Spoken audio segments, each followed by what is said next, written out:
아마 이런 가사의 노래를 들어보셨을 것입니다. 일출봉에 해 뜨거든 날 불러줘. 월출봉에 달 뜨거든 날 불러줘.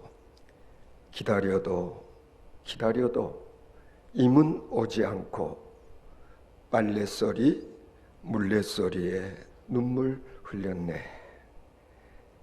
기다려도 오지 않는 사랑하는 이를 그리워하며 눈물 짓는 시인의 모습이 눈에 선합니다.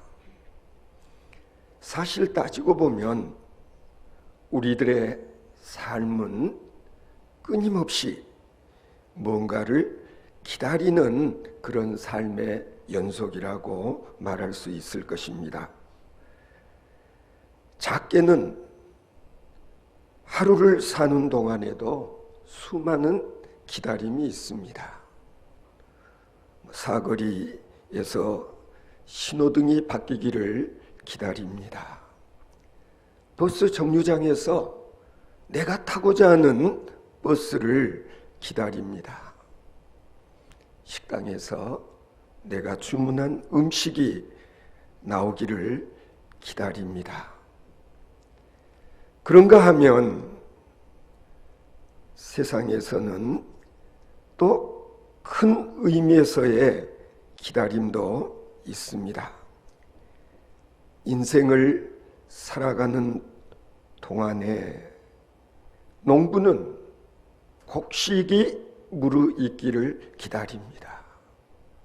그리고 부모들은 자식이 성장되어지는 것을 기다립니다. 청춘 남녀들은 사랑하는 사람이 나타나기를 기다립니다. 결국 산다고 하는 것은 그 자체가 기다림이라고 말할 수 있는 것입니다. 소식을 기다리고 사람을 기다리고 또 기회를 기다리고 좀 더 변화되기를 기다리고 좀 더 나은 세상을 기다리면서 우리는 생을 살아가고 있는 것입니다. 성경을 보면 인생뿐만 아니라 신앙도 기다림이라는 사실을 발견할 수가 있습니다. 그래서 신앙생활의 성패라고 하는 것도 결국 기다림에 달려 있다 해도 과언이 아닐 것 같습니다. 우선 기다림에 실패한 모델이 있습니다. 누가 떠오르십니까? 그는 바로 믿음의 조상 아브라함입니다. 창세기 12장에 보면은 하나님께서는 아브라함에게 약속하셨습니다. 내가 너로 큰 민족을 이루시겠다고 그렇게 약속을 하셨습니다. 이때 아브라함의 나이 75이었습니다. 마음이 급해진 아브라함은 하나님의 이와 같은 약속이 성취되어지는 것을 기다리지 못하고 엘리에셀을 자신의 상속자로 삼습니다. 그러나 하나님께서는 다시 아브라함에게 나타나셔서 그 사람은 내 후사가 아니니라. 내 몸에서 날짜가 내 후사가 되리라. 이렇게 분명히 약속을 다시 하십니다.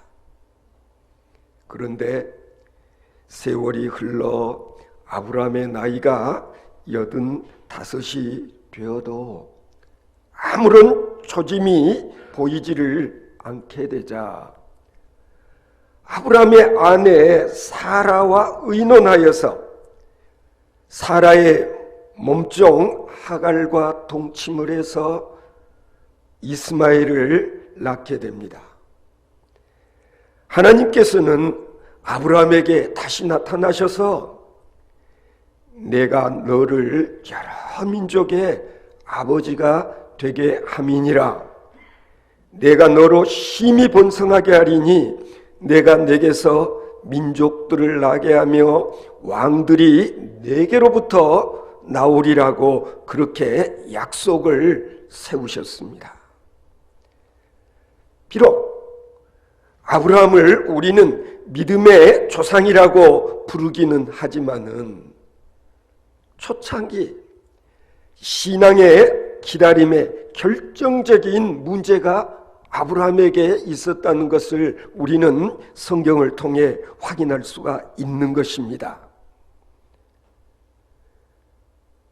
그 기다림의 실패로 인해서 이스마엘이 탄생하게 되었고, 태어날 안 될 사람이 태어나는 일로 인해서 끊임없는 고통이 지금도 이스라엘 백성들에게 이어지고 있다는 것 우리가 보고 있지 않습니까? 지금도 계속되고 있는 아랍계의 테러의 전쟁은 바로 이스마엘 후손들과 이삭의 후손들의 싸움이라는 것을 우리는 알고 있습니다. 아브라함의 기다림의 실패의 열매가 바로 이것입니다. 그렇습니다. 기다림의 실패는 신앙생활의 실패라고 할 수 있습니다. 우리는 그 쓴 실패의 열매를 오늘까지도 목격하고 있는 것입니다. 그런가 하면은요, 기다림의 성공에서 큰 구원을 이룬 경우도 있습니다. 노아의 경우가 그렇습니다. 우리가 하나님으로부터 홍수 심판의 약속이 노아에게 주어졌다는 것 알고 있지 않습니까? 그리고 하나님께서 지시하십니다. 방주를 지으라고 말입니다. 방주를 짓는데 어디에다가 지으라십니까? 산 위에다가 말입니다. 자그마치 120년 동안 방주를 짓습니다.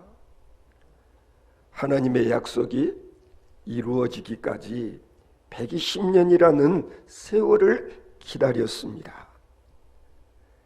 자, 세상 사람들로부터 그동안 얼마나 많은 비웃음 가운데서 참고 인내하지 않으면 안 되는 120년 세월을 노아는 보냈던 것입니다. 그뿐만 아닙니다. 방주 속에서 40일 동안 밤낮 가리지 않고 폭우가 쏟아졌습니다. 그리고 150일 동안 온 천지가 물에 잠긴 채 방주에 떠 있게 되었습니다. 그런데 놀라운 것은 이런 과정 속에서 노아는 한 번도 기다림의 시행착오를 범하지 않았다는 사실입니다. 그 결과 그 가족이 구원을 얻었습니다. 새로운 인류의 조상이 되었습니다. 그렇습니다. 기다림의 성공이라고 하는 이것이 오늘 우리들에게도 그대로 이어지고 있다는 것을 우리는 기억해야 될 것입니다. 우리는 지금 대림절을 보내고 있습니다. 이 대림절이라고 하는 절기의 신학적인 의미는 두 가지라고 할 수 있습니다. 하나는 주님의 성탄을 우리가 정결한 마음을 가지고 준비하는 것이고, 다른 하나는 영광 가운데 다시 오실 주님을 기쁜 마음으로 기다리는 절기가 대림절인 것입니다. 한마디로 말해서 대림절은 기다림의 절기라고 말할 수 있는 것입니다. 그러면 우리가 어떻게 이 기다림을 성공적으로 이루어갈 수 있을까? 오늘 본문을 보면 사실 기다림이라고 하는 것이 얼마나 힘들고 어려운 것인가를 교훈하고 있습니다. 6절을 보시면 파수꾼이 아침을 기다림보다 내 영혼이 주를 더 기다리나니 참으로 파수꾼이 아침을 기다림보다 더하도다. 저는 공군에서 레이더 기지에서 근무를 했습니다. 레이더 스코프를 들여다보면서 우리의 영공을 감시하는 그런 일을 했습니다. 일주일에 2번 정도는 미드나잇 근무라고 해서 밤 12시부터 아침 6시까지 야간 근무를 합니다. 아침 근무 교대조가 오기를 학수고대합니다. 참으로 새벽이 어쩌면 이렇게 더디 오는지 모릅니다. 우리는 내심 3천만의 불침번이라고 자부하면서 우리가 바로 하늘의 파수꾼이라고 그런 마음가짐으로 이와 같은 작전 임무를 수행하고 있습니다. 그래서 저는 오늘 이 본문 말씀이 와 닿습니다. 그런데 시편 기자는 내 영혼이 여호와를 기다리고 주의 말씀을 사모함이 파수꾼이 아침을 기다린 것보다 더하다고 고백을 하고 있습니다. 더 힘들고 어렵다는 그런 말 아니겠습니까? 우리는 이런 기다림에 관한 한 예수님의 생애를 통해서 예수님을 통해 배울 수 있어야 합니다. 실제로 주님의 공생애는 크게 두 부분으로 나눌 수가 있습니다. 대적에게 넘겨지기 전까지의 주님은 당신의 뜻대로 말씀을 전하셨고 이적을 베푸셨고 그리고 수많은 환자들을 고쳐주시면서 하나님의 나라를 전파하셨습니다. 그러나 예수님께서 잡히시고 그리고 그들에게 넘겨지신 이후에는 아무것도 하지 않으셨습니다.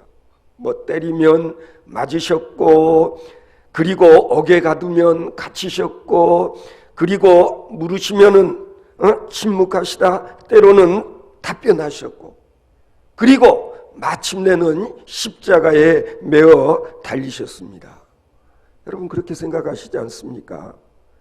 주님께서 정말 원하신다고 한다면 천군 천사를 불러서 이 대적들을 싸그리 쓸어버리고 그리고 십자가에서 내려오셨을 수도 있으셨을 텐데 예수님께서는 그리 하지 아니하셨습니다. 왜 그러셨을까요? 그것은 하나님의 뜻을 이루기 위해서였습니다. 당시 하나님의 뜻을 이루기 위해서 주님께서 하실 수 있는 일은 오직 기다림뿐이었습니다. 만일 다른 일들을 모색해보고 이렇게 저렇게 몸부림을 치셨다면 어쩌면 하나님의 뜻이 이루어지는 데에 방해가 될 뿐이었습니다. 하나님의 뜻이 이루어지는 시기를 오래 뒤로 미룰 뿐이었구나라는 걸 우리는 알 수가 있습니다. 주님은 넘겨지신 이후에는 철저하게 기다리기만 하셨습니다. 그렇습니다. 우리는 바로 이 점을 배워야 합니다. 주님의 약속을 기다릴 때 그 모든 것은 전적으로 하나님의 장중에 달려 있다는 사실을 우리는 먼저 인정해야 합니다. 그리고 하나님의 때를 기다려야 합니다. 우리가 세상 살면서 기도도 하고 또 하나님의 뜻이 이루어지기를 기다린다고 하면서도 어떻습니까? 때로는 인간적인 방법을 사용해서 내가 뜻하는 바를 앞당겨 보려고 몸부림칠 때가 있습니다. 심지어 로비를 하고 때로는 급행료를 주고 부정한 방법으로 내 뜻을 관철해 보려고 노력을 합니다. 그러면 그럴수록 하나님의 때는 멀어져 간다는 사실을 우리는 모릅니다. 하나님의 뜻과 거리가 멀어져 간다는 사실, 이걸 기억해야 합니다. 사랑하는 성도 여러분, 봄을 기다리는 사람들은 봄을 앞당기기 위해서 할 수 있는 일이라는 것은 아무것도 없는 것입니다. 우리는 다만 묵묵히 기다릴 뿐입니다. 마찬가지입니다. 모든 것을 우리는 하나님께 맡기고 그리고 묵묵히 하나님의 때를 기다릴 줄 알아야 되는 것입니다. 빅터 프랭클이라는 이름 들어보신 적 있을 것입니다. 사람은 무엇으로 사는가? 라는 이분의 책에 보면 자신이 유대인의 의사로서 나치 수용소에서 경험한 바를 이 책에 서술하고 있습니다. 드디어 독일의 패전의 분위기가 무르익었을 때 1944년 겨울 아우슈비츠 수용소의 이야기를 하고 있습니다. 많은 사람들이 그곳에서 소망을 했다는 거예요. 이제 올해의 크리스마스만큼은 우리가 다 집으로 돌아가서 가족들과 함께 정말 즐거운 성탄절을 보낼 수 있을 거라고 굳게 믿었습니다. 그러나 유감스럽게도 아무런 소식이 없이 성탄절이 지나가고 그리고 그 해 겨울이 지나가자 다른 때보다도 훨씬 많은 사람들이 수용소 안에서 죽어 나갔다는 것입니다. 빅터 프랭클이 보기에는 그곳에서 마지막까지 살아남은 사람들의 모습들은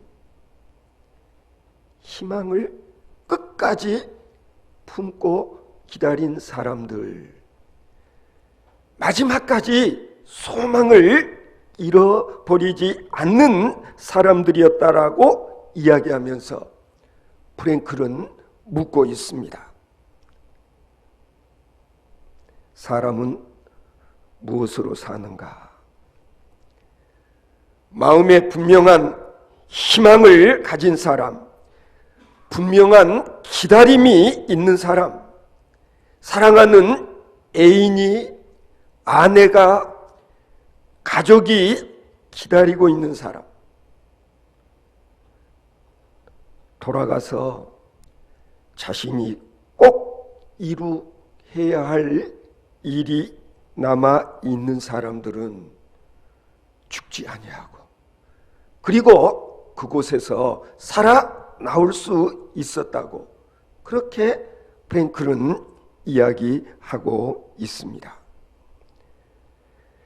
사람은 먹는 것으로 사는 것도 아니요, 오직 희망으로 산다, 오직 기다림으로 산다 라고 자신이 쓴 책에 기술하고 있습니다. 성도 여러분, 괴로워도 느긋이 기다리십시오. 하나님의 힘이 지금도 움직이고 있습니다. 하나님의 역사는 지금도 계속 되어지고 있습니다. 오늘 본문 말씀의 핵심은 7절, 여호와를 바랄지어다. 8절, 그가 이스라엘을 그의 모든 죄악에서 속량하시로다. 그렇습니다. 여호와께서 구원하실 그때를 기다리라는 것입니다. 비록 내가 의심의 안개 속에 있을지라도 기다리십시오. 하나님께서는 안개를 걷어낼 바람을 준비하고 계십니다. 때로는 여기 내 목구멍까지 올라와도 기다리십시오. 하나님께서 대신 해결해 주실 것입니다. 때로는 피곤하고 더 걸어갈 힘이 없어도 여러분 기다리십시오. 하나님께서 지금도 당신과 함께 걸어가고 있습니다. 하나님을 사랑하는 자들에게 모든 일은 마침내 협력하여 선을 이루게 될 것이라는 바울 사도를 통해서 주신 말씀을 기억하시기 바랍니다. 그리고 믿으시기 바랍니다. 사랑하는 성도 여러분, 우리는 하나님의 약속을 믿어야 합니다. 하나님께서 여러분과 맺으신 약속을 끝내 지키실 것입니다. 때로는 아직까지도 응답이 더디다고 생각되어지는 그런 경우, 하나님의 약속에 문제가 있는 것이 아닙니다. 다만 아직까지 하나님의 때가 차지 않았기 때문이라는 사실을 기억하시기 바랍니다. 그 때는 반드시 옵니다. 따라서 믿고 기다려야 합니다. 기다리는 일에 승리하면 신앙생활은 성공한 것입니다. 이 대림절 기간에 우리의 기다림이 더욱 간절해지고, 그리고 깊어지고, 그리고 성숙되어질 수 있기를 바랍니다. 여러분, 그 기다림이, 그 내용이 현재의 나를 변화시키는 것이 아닙니다. 현실이 나를 변화시키는 것이 아니고, 과거가 내 자신을 만들어 가는 것도 아닙니다. 문제는 내가 가진 꿈, 내가 가진 소망, 그것에 의해서 내가 변화되어진다는 사실을 믿으시기 바랍니다. 우리가 이미 오셨고 지금도 오시고 계시며, 그리고 장차 오실 주님을 기다리는 그런 삶을 살아감으로써 결국에는 내 스스로가 주님을 닮은 자로 거듭나게 될 것입니다. 그 기쁨을 마음껏 노래하는 성탄절을 맞이하는 저와 여러분 되어질 수 있기를 바랍니다. 인간의 생사화복을 주장하시는 여호와 하나님 아버지, 지난 1여 년 동안 저희들은 지금까지 경험해 보지 못했던 코로나 사태로 인하여서 우리들의 삶의 근본이 흔들리며 우리의 삶 속에서 힘들고 어려운 나날을 보내고 있는 저희들, 하나님 긍휼히 여겨 주시옵소서. 오늘 우리들이 겪고 있는 이 시련과 고난 속에 담겨져 있는 하나님의 뜻이 무엇인가를 헤아리면서 하나님의 때가 올 때까지 흔들림이 없이 낙심하지 아니하고 하나님의 영광을 드러낼 수 있는 일을 위하여 헌신할 수 있는 우리들 되어질 수 있도록 하나님께서 능력의 손으로 저희들을 붙들어 주시옵소서. 저희들이 매일매일 드리는 기도의 제목들 주님께서 아십니다. 하나님께서 우리들의 모든 문제의 해결사가 되어 주시어서 우리들의 삶이 보람과 눈물, 헌신, 이 모든 것의 아름다운 열매로 거두어지는 때를 기다리는 하나님의 자녀들이 되어질 수 있게 하여 주시옵소서. 우리 드림교회 신앙 공동체 일원들이 항상 위로하고 격려하면서 이 어려운 시기를 넉넉히 참고 극복해 나아가는 놀라운 기적이 일어날 수 있도록 주께서 저희와 늘 동행하여 주시옵소서. 우리 주 예수 그리스도의 이름으로 기도하옵나이다. 아멘.